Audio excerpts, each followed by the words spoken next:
है लंदन की थेम्स नदी और ये है न्यूयॉर्क का ईस्ट रिवर और ये है हमारे देश की कोई नदी।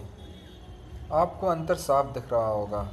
तो आखिर ऐसा है क्यों कि लंदन और न्यूयॉर्क जैसे बड़े शहर जहाँ पर बहुत अधिक जनसंख्या रहती है वहाँ की नदियाँ इतनी साफ़ हैं पर हमारे देश की नदियाँ साफ़ नहीं हैं। और सवाल ये भी उठता है कि क्या ये नदियाँ हमेशा से साफ़ थी या इनकी स्थिति भी हमारे देश की नदियों की तरह थी।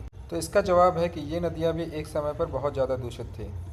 लंदन में 1858 में एक घटना हुई जिसे द ग्रेट स्टिंग का नाम दिया गया। ग्रेट स्टिंग का मतलब होता है भयानक बदबू। और ये भी माना जाता है कि 1858 के पहले कुछ सालों में लंदन में जो 3 बार कॉलरा की महामारी फैली उसके लिए भी यह गंदगी ही जिम्मेदार थी। नदी की स्थिति इतनी भयावह थी कि मशहूर लेखक चार्ल्स डिकेंस ने थीम्स की तुलना घातक नाले से की थी। फिर 1858 के बाद लंदन की संसद ने इस नदी को साफ करने की परियोजना के लिए 25 लाख यूरोस का अनुमोदन किया और इस योजना के तहत सैकड़ों मील के पुराने सीवेज की मरम्मत की गई और हजारों मील के नए सीवेज बनाए गए, जिसके बाद थेम्स की बदबू की समस्या तो दूर हो गई और उसके आसपास रहना आसान हो गया। लेकिन आने वाले वर्षों में लंदन में इंडस्ट्रीज़ के विकास के साथ नदी में प्रदूषण की समस्या फिर से बढ़ने लगी और करीब 100 साल बाद 1960 के आसपास वहाँ के जल में ऑक्सीजन की मात्रा इतनी कम हो गई कि इन क्षेत्रों में जल जीवन बिल्कुल खत्म हो गया। फिर 60 के दशक में वहाँ की सरकार ने आज के हिसाब से देखा जाए तो हजारों करोड़ रुपए खर्च करके नदियों में जाने वाले वेस्ट को साफ करके उनमें डालना शुरू किया। साथ ही ऐसी पॉलिसीज़ लाए जिनमें इंडस्ट्रीज़ को अपने वेस्ट को साफ करके ही नदी में डालना हुआ।